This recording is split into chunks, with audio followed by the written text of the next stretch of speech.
Assalamualaikum warahmatullahi wabarakatuh. Kami dari kelompok 5 MLIE 4B1.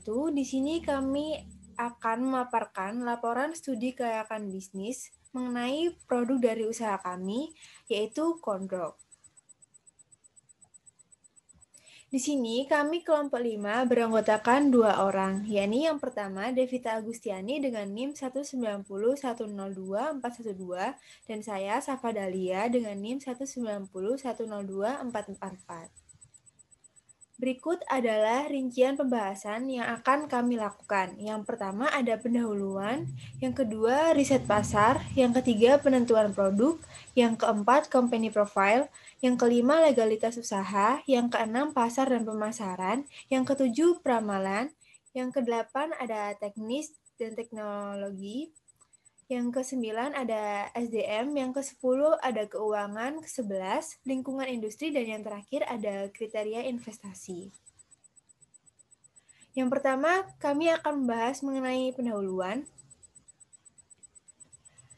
Yang pertama adalah latar belakang. Nah, saat ini banyak masyarakat yang mengemari drama Korea dan menyukai apapun yang berbau Korea. Pada beberapa drama Korea, terdapat berbagai jajanan pasar yang menjadi viral karena dikonsumsi oleh pemeran utamanya. Salah satunya adalah kondok. Hal tersebut membuat masyarakat ingin mencoba merasakan jajanan pasar tersebut. Maka dari itu, kami CVJT Inspanning berusaha mewujudkan hal tersebut dengan mendirikan usaha di bidang makanan, yaitu kondok. Berikut, yang kedua ada profil proyek bisnis. CV Joyti Inspani atau biasa disebut dengan GI adalah sebuah perusahaan atau bidang usaha yang bergerak di bidang industri makanan, di mana dapat dilihat bidang ini memiliki pangsa pasar yang luas. Joyti Inspani menyajikan berbagai jenis jajanan atau makanan ringan dengan menu utama kondok yang memiliki berbagai varian. Usaha ini dapat dilakukan secara offline maupun online. Usaha offline artinya mendirikan sebuah mini cafe atau mendirikan stand yang memiliki cabang di berbagai daerah, di mana lokasi pertama direncanakan didirikan di kawasan Jalan Sudirman. Untuk online, dapat mendaftarkan usaha di GrabFood atau GoFood. Kami juga berencana menjual produk dalam bentuk frozen food. Nah, di sini pada pertemuan sebelumnya, kelompok 4 menjelaskan bahwa kekurangan kami adalah tidak dijelaskan mengenai lokasi tempat bisnis pada latar belakang. Di sini kami telah menambahkan lokasi utama proyek bisnis kami, yakni di kawasan Jalan Sudirman pada profil proyek bisnis. Selanjutnya ada perkembangan industri. Nah, industri makanan adalah salah satu industri jangka panjang yang tidak akan pernah mati karena industri ini merupakan salah satu sumber pemenuhan kebutuhan sekunder atau kebutuhan pokok manusia. Banyak sekali inovasi baru dalam bisnis makanan sehingga persaingan makin ketat dibantu oleh perkembangan teknologi yang semakin canggih. Nah, di sini kondo kami ini memiliki berbagai topping karena kami tidak ingin customer merasa bosan dengan produk yang kami sajikan. Selain itu, dengan perkembangan zaman saat ini, Joyti Inspani atau GI memutuskan untuk mengolah kondok menjadi dua metode, yaitu offline dan online. Jika dulu kondok hanyalah street food yang setiap pembeliannya langsung dapat dimakan, kini kondok dapat dibeli dalam bentuk frozen food, sehingga customer dapat menggoreng sendiri sesuai tingkat kematangan yang mereka inginkan. Yang kedua ada riset pasar. Dalam rangka mencari tahu kebutuhan konsumen, kami menggunakan media Google Form, Google Trends yang menunjukkan statistik data pencarian yang menampilkan popularitas suatu topik pencarian pada kurun waktu tertentu. Berdasarkan pencarian, didapatkan 3 kategori produk yang paling banyak dicari masyarakat dalam satu tahun terakhir, yaitu fashion, makanan, dan stationery. Setelah mendapat data berupa 3 produk untuk masing-masing kategori, kami membuat Google Form sebagai media komunikasi kami kepada masyarakat dengan bentuk pertanyaan mengenai minat mereka terhadap kategori produk beserta produknya.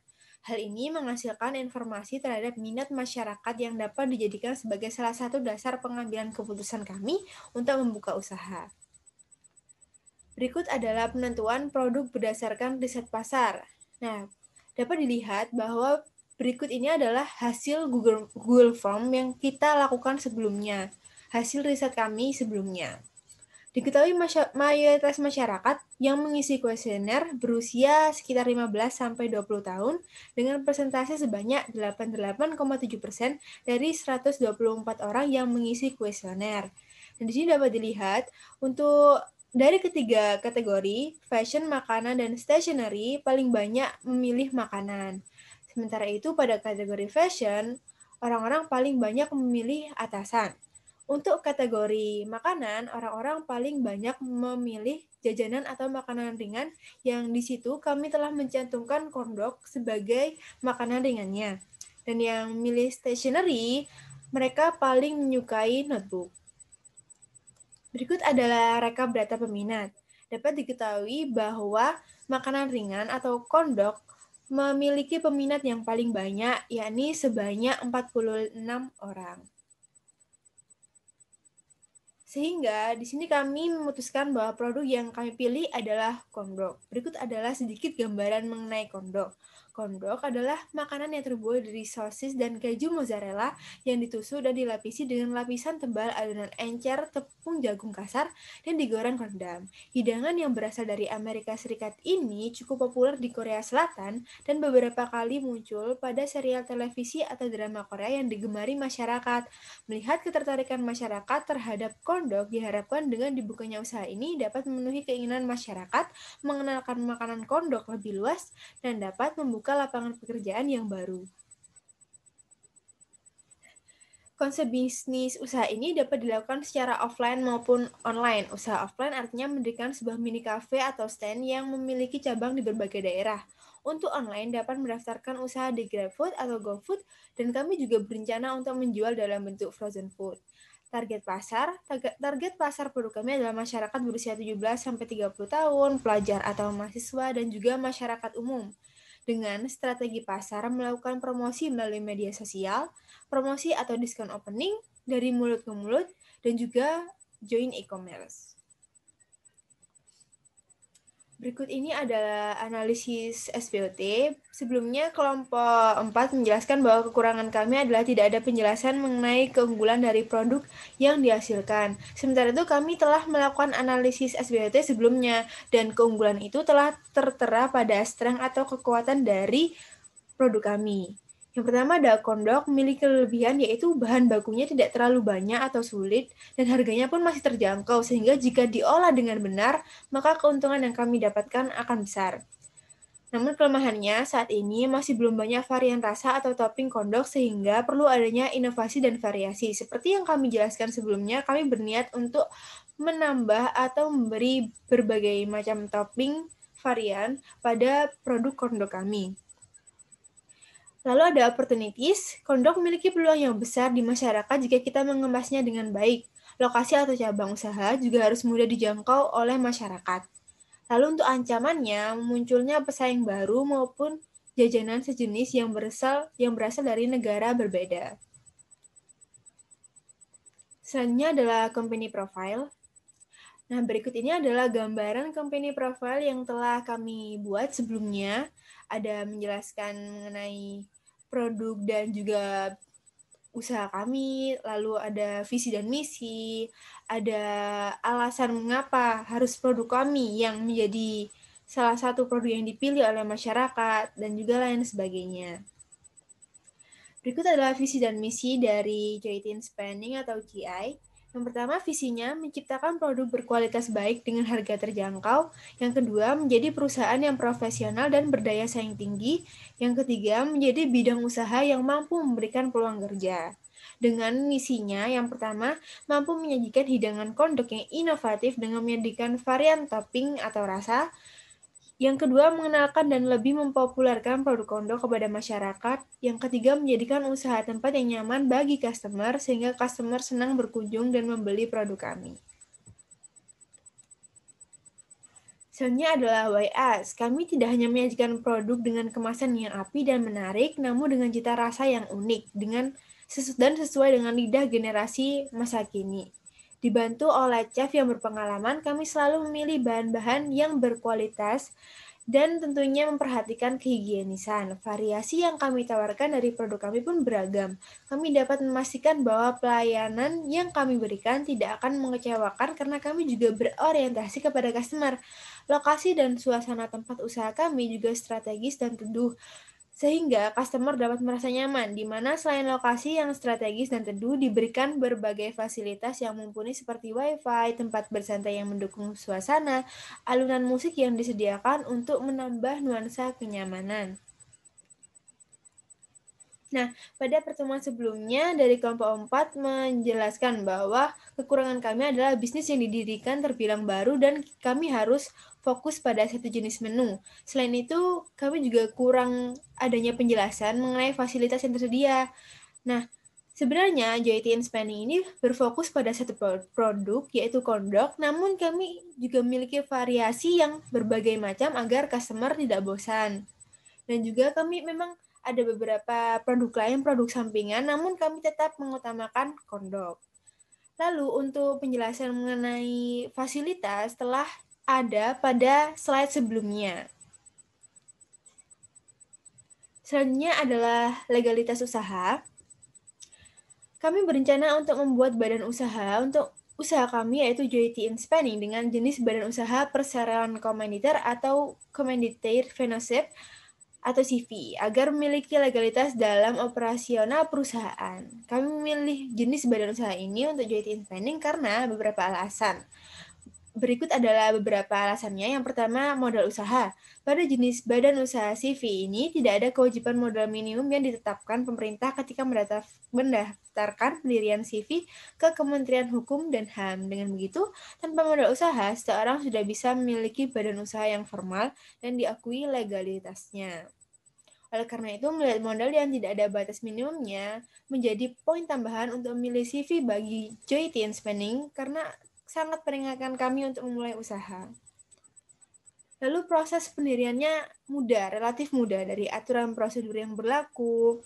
Proses pendirian CV ini tergolong lebih mudah dibandingkan dengan PT perseroan terbatas. Hal ini karena persyaratan yang dibutuhkan dalam pendirian CV jauh lebih sedikit dibandingkan memilih mendirikan PT atau perseroan terbatas. Lalu yang ketiga, perpajakan juga lebih mudah karena sistem pembayaran pajak pada CV tidak terlalu rumit.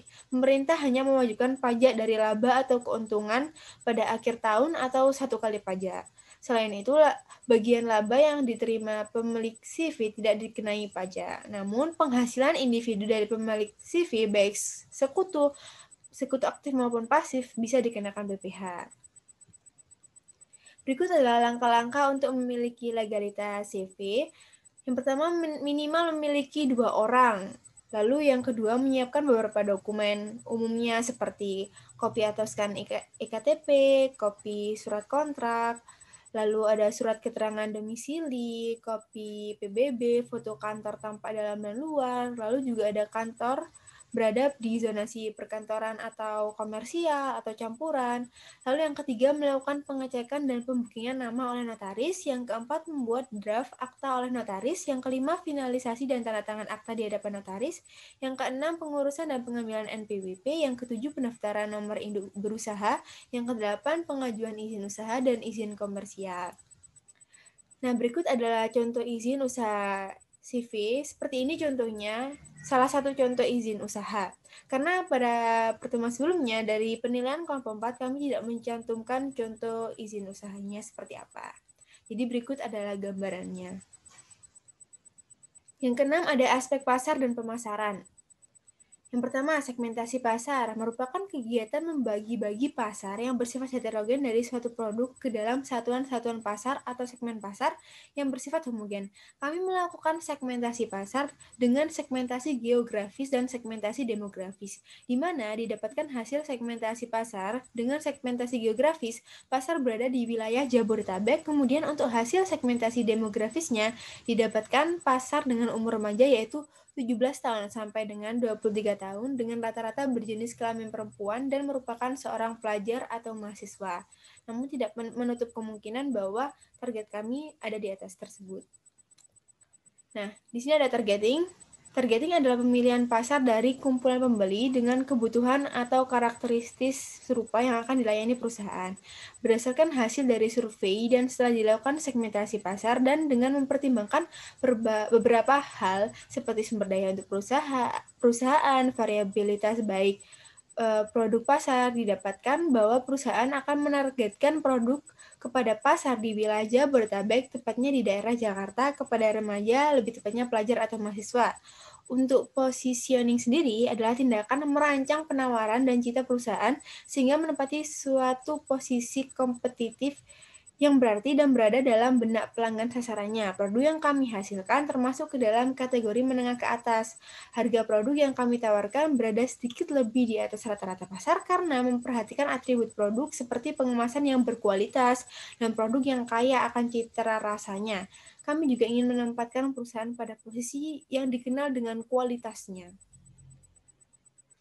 Berikut adalah contoh pilihan desain kemasan. Berikut ini adalah contoh desain kemasannya apabila membeli produk secara langsung.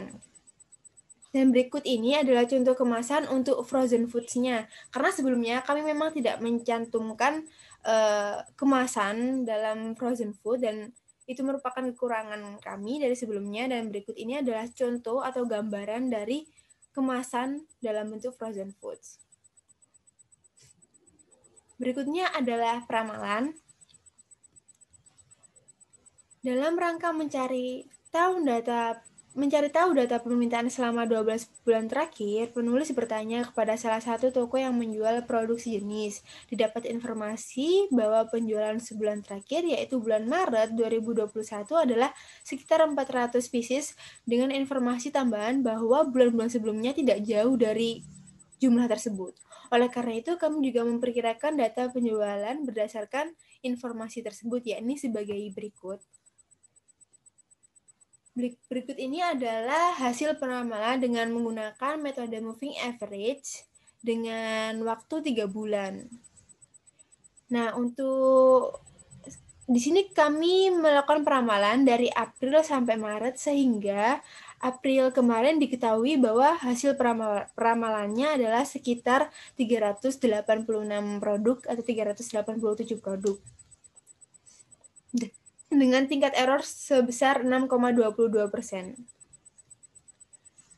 Selanjutnya adalah hasil peramalan menggunakan exponential smoothing dengan hasil peramalan untuk bulan Aprilnya adalah 392 produk dan tingkat errornya sebesar 5%.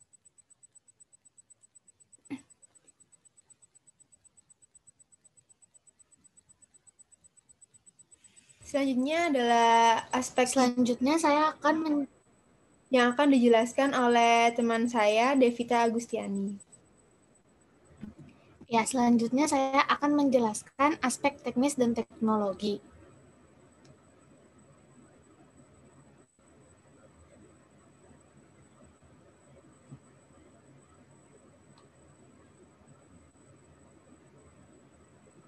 Yang pertama, ada rancangan dan tata letak kafe yang kami rencanakan. Di mana pada tata letak ini terdapat kitchen atau dapur, di mana ini adalah ruangan yang disediakan untuk chef dalam memproduksi kondok yang akan dijual. Kemudian ada office, yaitu ruangan yang disediakan untuk pegawai yang ditetapkan dalam menjalankan kegiatan administrasi perusahaan. Kemudian ada kasir, di mana itu adalah ruangan yang disediakan untuk pegawai dalam berinteraksi dengan konsumen, yaitu menerima pesanan dan kemudian menyampaikan pesanan tersebut kepada bagian dapur. Kemudian ada toilet, di mana toilet merupakan salah satu fasilitas yang disediakan untuk kenyamanan konsumen selama berada di kafe. Selanjutnya ada meja yang digunakan untuk konsumen dalam menikmati hidangannya, di mana meja ada yang tersedia di outdoor dan ada yang di indoor. Kemudian berdasarkan hasil analisis kelompok 4 pada pertemuan sebelumnya, terdapat kekurangan di mana ruangan kafe yang kurang bervariasi dan juga dalam membuat produk kondok dengan versi frozen food namun tidak dijelaskan diproduksi di mana. Tanggapan kami terhadap hal itu, menurut kami sebagai bangunan awal di mana rancangan dan tata letak kafe ini kami akan ditetapkan dirancang dengan layout yang seperti ini karena kami berniat untuk mengetahui keinginan customer terlebih dahulu berdasarkan penilaian yang pada saat itunya. Kemudian kami akan melakukan evaluasi dan perbaikan berdasarkan keinginan konsumen. Lalu frozen food pasti juga akan diproduksi di dapur kafe. Selanjutnya,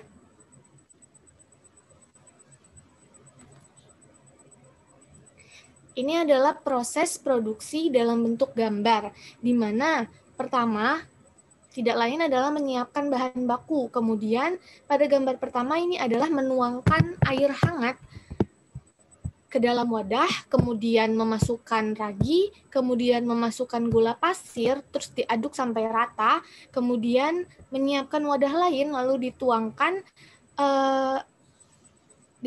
tepung, terus 1 sendok garam, kemudian diaduk sehingga tercampur rata, kemudian dimasukkan tepung terigu dengan garam ke adonan ragi yang tadi dan diaduk hingga tercampur merata. Setelah tercampur itu, wadah ditutup kurang lebih selama 45 menit, sehingga adonan akan mengembang 2 kali lipat. Kemudian sambil menunggu selama 45 menit tadi, disediakan tusukan sate yang berupa keju atau sosis, ataupun di mix keju dan sosisnya. Kemudian setelah 45 menit tadi, adonan akan mengembang dan tusukan sate tadi dililitkan dengan adonan yang sudah mengembang.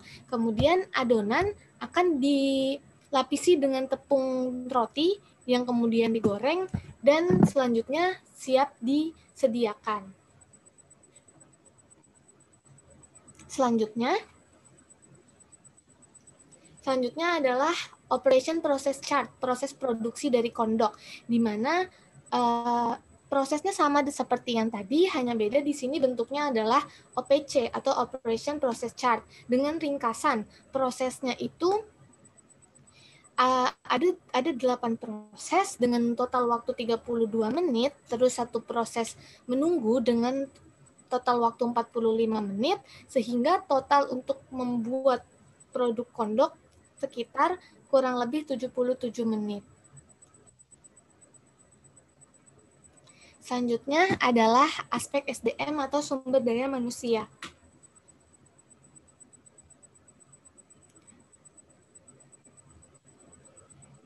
Yang pertama adalah kebutuhan dari tenaga kerja, di mana kami merencanakan kebutuhan tenaga kerja kami terdiri dari divisi administrasi dan manajerial, divisi keuangan, divisi dapur, dan divisi pelayanan,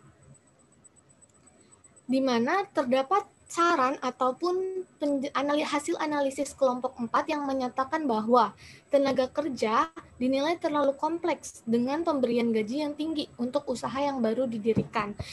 Sekedar informasi tambahan bahwa divisi administrasi dan manajerial kami menetapkan gaji sebesar 6.500.000, divisi keuangan sebesar 4 juta, divisi dapur sebesar 3.500.000, dan divisi pelayanan sebesar 3.500.000. Di mana menurut kelompok kami, penyesuaian tenaga kerja sudah efisien dengan memperhatikan kebutuhan tenaga kerja berdasarkan proses kerja yang akan dilakukan perusahaan. Kemudian gaji yang diberikan ini sesuai, karena kami juga mementingkan kelayakan produk kami dengan memperhatikan keprofesionalitasan, baik itu dari chef, dari pelayanan, dari administrasi, sehingga menurut kami gaji yang kami berikan sudah sesuai. Kemudian pembahasan tentang SOP rekrutmen dan struktural,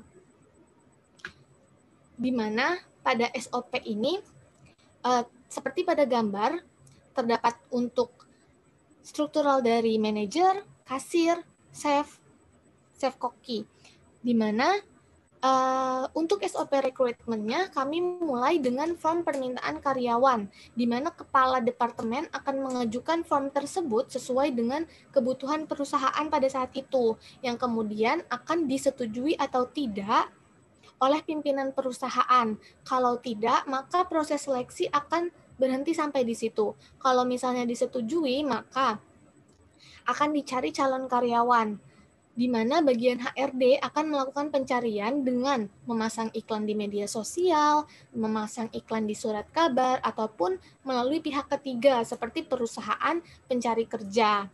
Kemudian akan dilakukan kualifikasi data terhadap calon karyawan yang mendaftar. Kalau karyawan tersebut tidak memenuhi kualifikasi, maka proses seleksi selesai sampai di situ. Namun kalau kualifikasinya sesuai, maka akan dilakukan seleksi calon karyawan, di mana calon karyawan akan diundang untuk ke tahap selanjutnya, yaitu tahap seleksi bagian HRD, di mana tahap tersebut dilakukan dengan tes tertulis dan juga wawancara. Selanjutnya,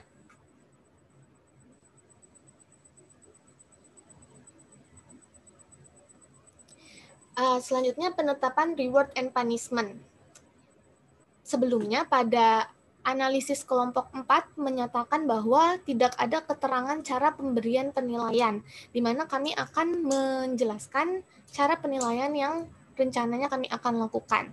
Jadi kami menerapkan poin untuk setiap karyawan selama mereka bekerja, di mana poin ini diberikan sebesar 100% pada awalnya, dan poin akan dievaluasi setiap akhir bulan, di mana poin ini dapat berkurang jika karyawan melakukan kesalahan-kesalahan. Misalnya, karyawan terlambat, maka ada pengurangan poin 5 poin.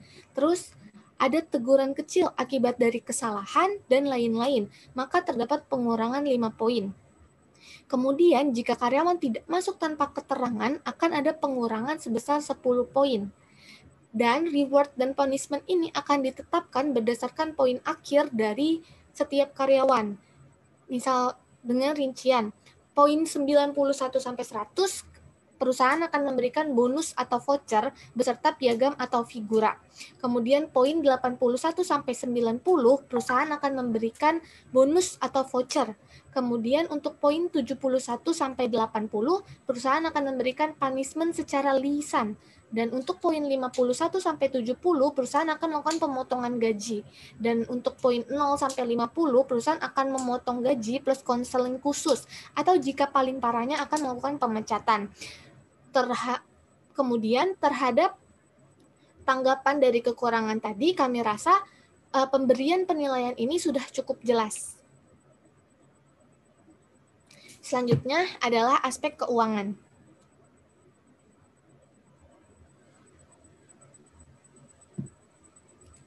Next. Pertama ada biaya operasional, di mana kami merencanakan total harta tetap kami sebesar 45 juta yang berasal dari kendaraan 10 juta, motor yang digunakan untuk mengantarkan frozen food yang dipesan oleh pelanggan, kemudian ada mesin atau peralatan dalam melakukan proses produksi sebesar 25 juta, kemudian inventaris kantor sebesar 10 juta untuk melakukan administrasi perusahaan, di mana 45 juta ini berasal dari modal sendiri 25 juta dan kredit 20 juta. Kemudian ada harta tak berwujud untuk pemenuhan biaya pra-operasi perusahaan sebesar 15 juta. Kemudian dari total harta tak berwujud dan harta tetap tadi didapatkan biaya investasi yang dibutuhkan perusahaan yaitu sebesar 60 juta. Dengan modal kerja 10 juta, jadi total biaya proyeknya 70 juta, di mana 50 juta berasal dari modal sendiri dan kredit atau peminjaman bank sebesar 20 juta.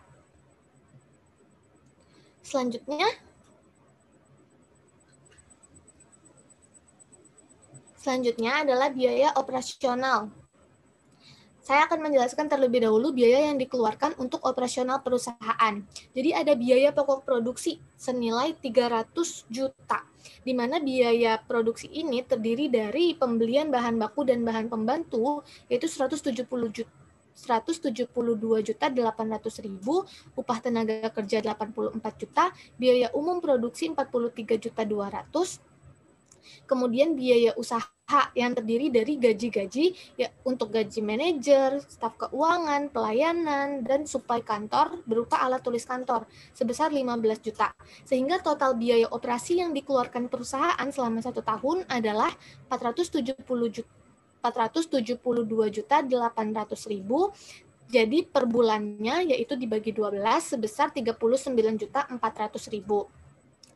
Kelompok 4 sebelumnya menjelaskan kekurangan pada biaya operasional perusahaan, yaitu biaya sewa yang kurang relevan untuk per tahun dan total biaya operasi yang dikeluarkan cukup tinggi.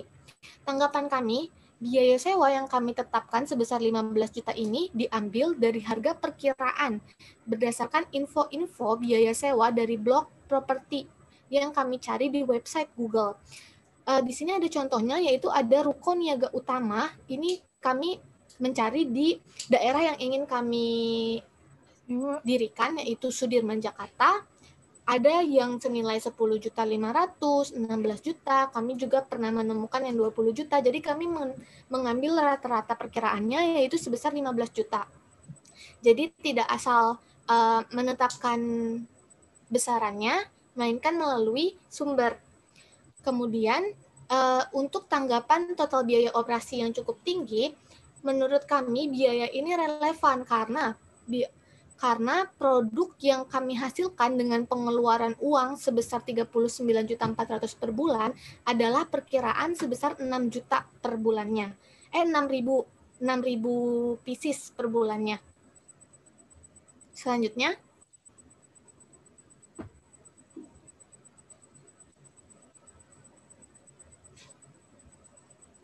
next. Iya, selanjutnya ada laporan laba rugi, di mana rencana penjualan kami tahun pertama 28.800 unit atau pieces, tahun kedua 30.240, tahun ketiga 31.752, tahun keempat 33.340, tahun kelima 35.007 pieces. Di mana berdasarkan hal tersebut kami menetapkan harga jual yang berbeda tiap tahunnya karena kami melakukan perencanaan bahwa terdapat perubahan harga di setiap tahun. Di mana tahun pertama kami menjual sebesar 18.000, tahun kedua 20.000, tahun ketiga 23.000, tahun keempat 25.000, dan tahun kelima 28.000. Di mana hasil penjualan yang kami perkirakan untuk tahun pertama 500 juta sekian, tahun kedua 600 juta sekian, tahun ketiga 700 juta sekian, tahun keempat 800 juta sekian, tahun kelima 900 juta sekian. Di mana hasil penjualan itu dikurangi dengan biaya-biaya seperti biaya operasional yang sudah saya jelaskan sebelumnya, di mana total biaya usahanya itu sebesar 172.800.000 untuk tahun pertama, tahun kedua 172.800.000, tahun ketiga 181.440, tahun keempat juga sama, terus ke tahun kelimanya 190.512.000. Kemudian kami menetapkan biaya penyusutan terhadap aktiva tetap, yaitu sebesar 5.500.000 per tahunnya. Kemudian biaya amortisasi sebesar 1.875.000 per tahunnya. Usaha semuanya yaitu 187.175.000 untuk tahun pertama dan kedua, kemudian 188.815.000 untuk tahun ketiga dan keempat, dan tahun kelima 197.887.000. Berarti dari hasil penjualan dikurangi dengan biaya usaha tadi, perusahaan mendapatkan laba usaha sebesar 38 juta sekian tahun pertama, 100 juta sekian tahun kedua, tahun ketiga 190 juta sekian, tahun keempat 200 juta sekian, tahun kelima 300 juta sekian, di mana laba usaha tersebut akan dikurangi dengan biaya bunga, di mana bunga ini didapat dari hasil pinjaman kami kepada bank yang sebesar 20 juta sebelumnya. Di sini kami tetapkan biaya bunga itu 3,5% dari pinjaman. Kami mendapatkan informasi biaya bunga 3,5% ini dari Bank BRI pada saat ini yang meminjamkan modal usaha kepada pebisnis. Kemudian dikurangi pajak 10%, maka laba bersih yang dihasilkan perusahaan tahun pertama 33 juta sekian, tahun kedua 90 juta sekian, tahun ketiga 170 juta sekian, tahun keempat 240 juta sekian, tahun kelima 300 juta sekian. Maka jika dilihat dari hasil laba bersih ini, perusahaan akan mendapatkan laba yang meningkat secara bertahap per tahunnya. Selanjutnya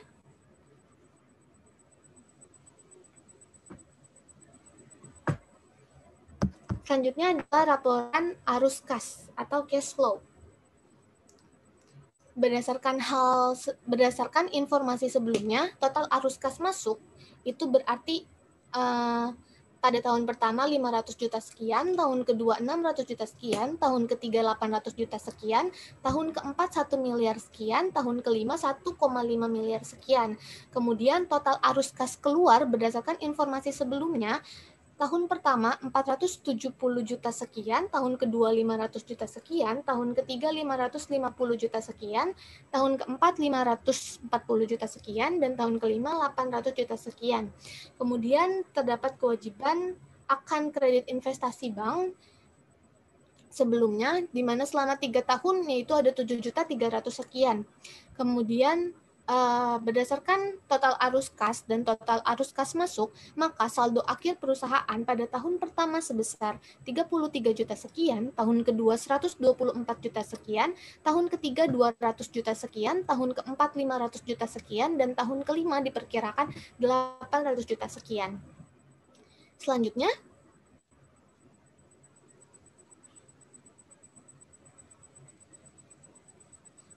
adalah perhitungan BEP atau break even point, di mana berdasarkan data yang kami tetapkan menghasilkan BEP per unit pada tahun pertama, ini seharusnya dimulai dari 2021, itu sebesar 5.934, tahun kedua 4.839, tahun ketiga 3.750, tahun keempat 3.288, tahun kelima 2.751. Kemudian BEP rupiahnya sebesar 100 juta sekian tahun pertama, pada tahun kedua 9 juta sekian, tahun ketiga 80 juta sekian, tahun keempat juga 80 juta sekian, dan tahun kelima 70 juta sekian. Next.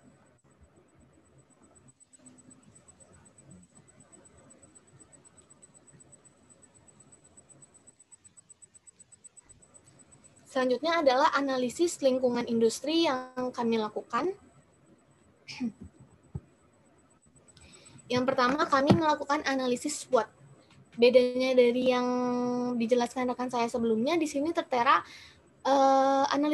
analisis dari pihak eksternal dan internal perusahaan. Yang pertama, strength atau kekuatan. Dari luar itu, Kondok memiliki kelebihan, yaitu bahan bakunya tidak terlalu banyak atau sulit, dan harganya masih terjangkau. Sehingga kalau diolah dengan benar, maka keuntungan yang diperoleh akan besar. Dan kekuatan internalnya, perusahaan memiliki tempat usaha dan fasilitas yang baik, sehingga akan lebih menarik minat pembeli terhadap produk Kondok ini. Kemudian weakness atau kelemahan. Dilihat secara eksternal, saat ini masih belum banyak varian rasa atau topping Kondok, sehingga perlu dipikirkan inovasi dan variasi yang harus dilakukan oleh perusahaan. Dilihat dari sisi internal, harga jual yang akan sedikit lebih mahal dari pesaing karena pengemasan kami akan jauh lebih baik, kemudian penyediaan fasilitas yang lebih baik, sehingga harga jual akan sedikit lebih mahal. Opportunities dilihat dari eksternal, meningkatnya minat masyarakat terhadap drama Korea, di mana Kondok salah satu hal yang diperkenalkan di dalamnya. Dari sisi internalnya, Kondok ini memiliki peluang yang besar di masyarakat jika kita mengemasnya dengan baik. Kemudian lokasi atau cabang usaha juga harus mudah dijangkau oleh masyarakat. Threats dari eksternal, munculnya pesaing baru ataupun jajanan yang sejenis yang berasal dari negara berbeda, kemudian akan menurunkan minat masyarakat seimbang dengan ketertarikannya terhadap drama Korea. Kemudian dilihat dari internal, tenaga kerja yang kami rekrut yang sudah mengetahui rahasia dapur kami akan memulai usahanya sendiri dengan rasa yang sama seperti apa yang perusahaan jalankan, sehingga hal tersebut menjadi ancaman bagi kami. Selanjutnya adalah analisis lingkungan yang pertama, minyak jelantah hasil penggorengan Kondok. Salah satu bahaya dari pembuangan limbah minyak jelantah ini dengan tidak baik yaitu ada pencemaran air. Minyak jelantah akan mengapung di permukaan sehingga menghalangi sinar matahari yang menyebabkan tumbuhan laut tidak bisa berfotosintesis. Solusi kami yaitu menjual dan menyumbangkan minyak jelantah ke dalam pengolah minyak jelantah. Yang kedua, penggunaan tusuk sate kayu atau biting untuk produk kondok, di mana benda ini berukuran kecil, panjang, cukup tajam, dan sehingga dapat membahayakan lingkungan kalau dibuang. Sehingga lebih baik jika sudah tidak dipakai, dikubur di dalam tanah, dibakar, didaur ulang, atau digunakan kembali dengan beberapa syarat. Kalau ingin digunakan kembali berarti harus dicuci dengan bersih, dilakukan sterilisasi, dan sebagainya. Terus yang ketiga, penggunaan kertas sebagai kemasan pada produk kondok. Jadi, GOT in Spending atau GI ini berusaha membuat pelanggan nyaman untuk dine-in atau menikmati langsung kondok yang disajikan di outlet, sehingga hal tersebut dapat mengurangi penggunaan kemasan. Selanjutnya adalah analisis kriteria investasi.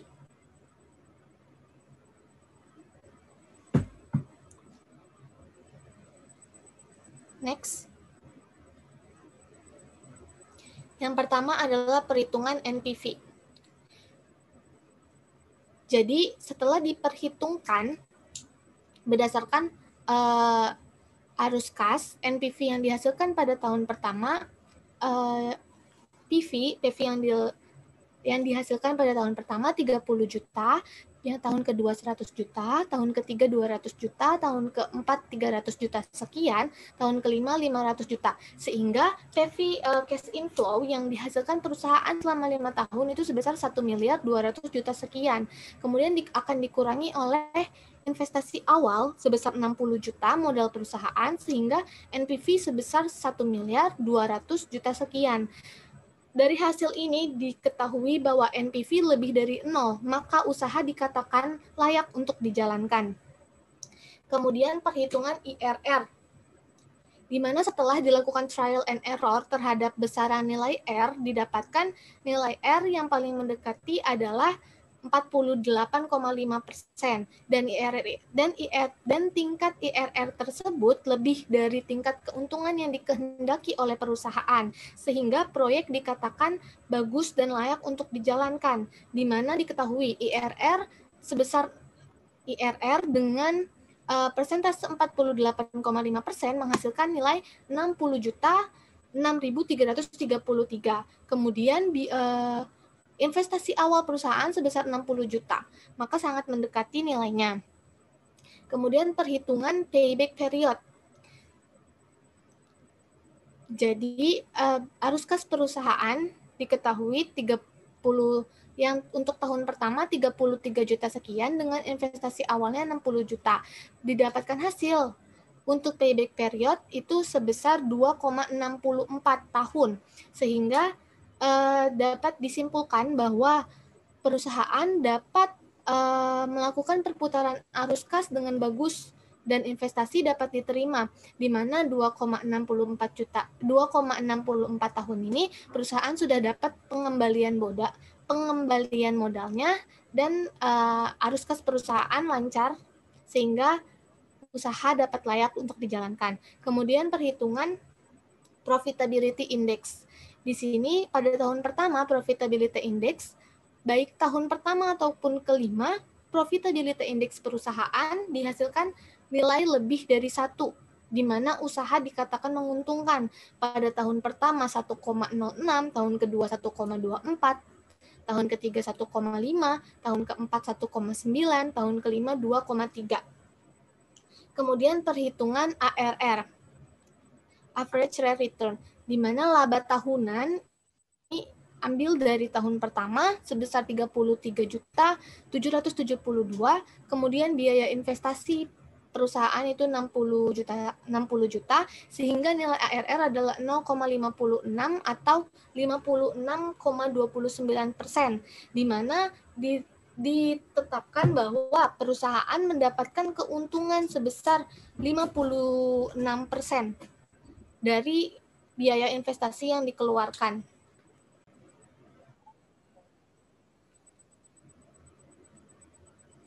Yang terakhir adalah kesimpulan dari studi kelayakan bisnis produk kondok yang kami jalankan. Jadi, produk kondok dari CV GOT Inspanning layak untuk dijual dan usaha juga layak untuk dijalankan. Selain itu, GOT Inspanning juga menghasilkan keuntungan yang lumayan besar. Dilihat dari aspek-aspek yang telah kami jelaskan sebelumnya, kami menyimpulkan bahwa produk kondok dari CV GOT ini layak untuk dijalankan. Selanjutnya, sekian presentasi dari kelompok kami, kelompok 5. Kurang lebihnya kami mohon maaf. Semoga studi kelayakan bisnis ini dapat direncanakan atau dapat dihasilkan dengan baik berdasarkan rencana usaha yang kami jalankan. Assalamualaikum warahmatullahi wabarakatuh.